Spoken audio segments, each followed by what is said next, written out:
And so aside from forex trading, ayan, so we also do stock market trading, and we're very much active as an investor. So anything na nakuha natin from our forex trading, we also put it there. And ayun, it generates. And ayun, so I just want to share my insights about what's happening in the stock market scene right now, especially in the Philippine market. So check natin to. Okay, so yan nga no, recently dun sa pinakita ko with JFC or the Jollibee stock, it went up. So nakalagay diyan no, 14.4% in just one day. And the stock market kicked off 2026 on a strong footing. And yun nga, yung mga foreign investors also turned supportive. So the last month or the last few months nung 2025, they remained foreign net sellers, no.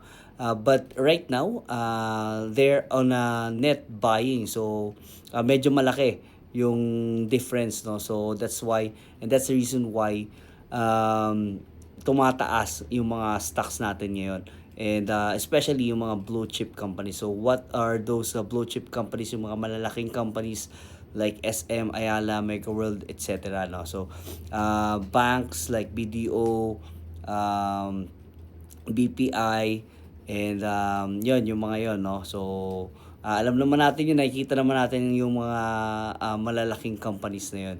So that's the reason why. And also, due to the net sellers, or due to the big selling pressure na nangyari the last few months na 2025 due to political reasons. So I remembered, no, I was net positive sa portfolio ko before the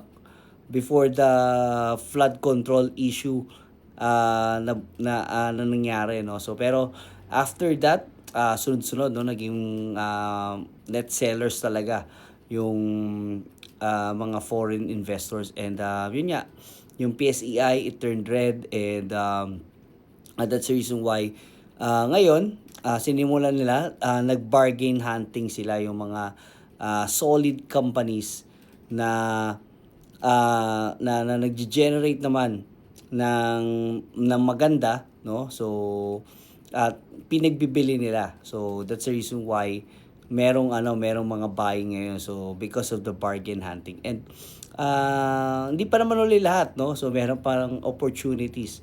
So yung malaki-laki na yung naging rebound. Pero may mas malaki pang move yan upward. And we still believe na magkakaroon pa rin ng tiwala yung mga foreign investors, kasi they're the main drivers ng pagtaas ng ano natin, ng stock market natin. So yun, nandun yung bulk ng mga orders talaga. So yun nga, yung mga emerging countries like the Philippines, they're also investing here. So also, one of the reasons why is because of yung expected na interest rate cut sa Philippines. So ayan, kapag nag rate cut, syempre it will boost lending and borrowing of these companies, especially the big ones. So it will generate more revenue, it will generate more jobs. So ano na yun, domino effect na. Ayun. So, pakita natin yung isa sa mga sinusundan natin, no? And I was also posting about this. I also made a video about this. So, check natin to. Okay, so ito nga, no, Ayala Land. And just today, it went up 1.72%. So, check natin, no. Ito yung maganda sa trading view, eh. Kompleto tayo sa mga tools. Yan. So, all the way here, ay, wala. Okay, so from 1850 up to 2360. Ayan, so it's a total of 26.81% already. And it's just the beginning. So imagine if you were able to catch this, okay na, no? Pwede ka nang magpahinga. So malaki-laki na yun. Especially, what we are expecting on a bullish run is just 10 to 15%. Pero if you were able to catch this, then that's good. So what I did, no, just continuously, continuously buying, no. So just regardless kung mataas o mababa, you're just buying. Yeah, so that's called cost averaging. So it works. You may not be able to catch the whole 26.81. Maybe your average would be 15%, but that's still good. That's really big, no? So at least you are in the positive zone. And so I've been a real estate bias, no, kasi talagang I believe na yung real estate sa Philippines will just go upwards. Ayan, so as evident sa mga value ng real estate, what more pa pag mga gantong corporate, no. So just to give you an idea, no, zonal value sa Quezon City, it went up, most of them, it went up to 100%. Just the zonal value, wala pang perspective value, so ganun kataas, ganun kalaki in just 5 years. So imagine that, no. So what more pa if you are in this kind of corporate level. Yeah, so we remain biased sa real estate kasi yun din talaga ang pinaka-dominant na business dito sa Philippines. One of the dominant business, no. So as you can see, mga richest families, they are into real estate talaga. Yan. So what will you do sa mga ganto namang pababa, no? If there's ayan. Ayan, sa mga ganito pa ba, no?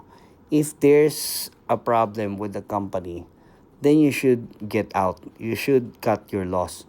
But if the company is good and they're still doing great with their products, you are seeing improvements, and you will also need to check their statements, no, yung mga balance sheets sila and all.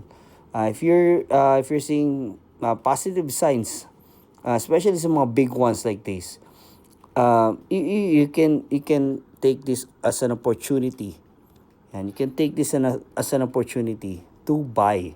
Yan, buy on dips. Yan, just continue buying regardless, no. So ganun lang, buy ka lang ng buy kahit nasan pa yan. Yan, kung maganda yung company, no. So kung walang problema, pero kung katulad yan ng mga companies like X, yung mga Surpass, mga previously hype stocks, no, sa Philippines, and CHP, yun talaga mga ano na, no, mga wala ng value halos, no. So but when it comes to this Ayala Land, subok na talaga to, subok ko na to, and you can just continue buying this, or just cost average this. So imagine you're targeting 30 and you were able to buy below here sa 18. That's almost 100% gain, di ba? So malayo pang pupuntahan nito. Kailangan niya pang basagin ito, no? Itong 25 level. Yan. So that's a psychological level. That's a whole number. So we may experience some retracement pullbacks, but pag nag-continue ang mga foreign investors to be net buyers, then we can expect that 30 is just is just a number, is just another resistance, and the real target would be this 39.65, and that's just an aggressive take, no? But if you want to be super aggressive, or talagang you believe in this stock, which is I believe, but it will take years, it can go up to 60. And kasi nanggaling na siya sa 60. Yan, I believe it went to 60 na yan, no, before the pandemic, before the pandemic level. Yan. So talaga sinusundan ko tong stock na to eh.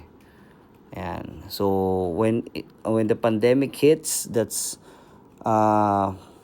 yan, that's the time it went down to 19. Yan. As you can see, from 54, yan, all the way down to 19. Grabe. Yan, due to COVID-19. Pero, and yeah, we have an opportunity here, and 26.81% is just starting. Yan, nagsisimula pa lang. So, pwede pa tayo mag-cost average yan. So, regardless, kung mataas o mababa, just keep on